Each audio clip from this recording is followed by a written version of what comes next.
আসসালামু আলাইকুম। তীব্র গরমে যে ধরনের খাবার খাওয়া যাবে না। তীব্র গরমে শরীর দ্রুত পানিশূন্য হয়ে পড়ে এবং হজম শক্তি কমে যায়।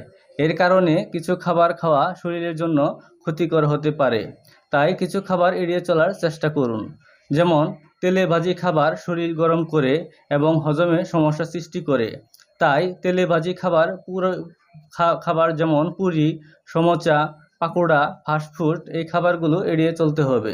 তারপর রয়েছে গরু, খাসির মাংস। গরু বা খাসির মাংস শরীরের তাপমাত্রা বাড়িয়ে দেয় এবং অতিরিক্ত চর্বি হজমে সমস্যা করে। তাই অতিরিক্ত চর্বি জাতীয় খাবার পরিহার করতে হবে। বেশি ঝাল শরীরকে গরম করে এবং শরীরের ঘাম বাড়ায়। এজন্য অতিরিক্ত ঝাল এবং অতিরিক্ত মশলা জাতীয় খাবার খাওয়া যাবে না।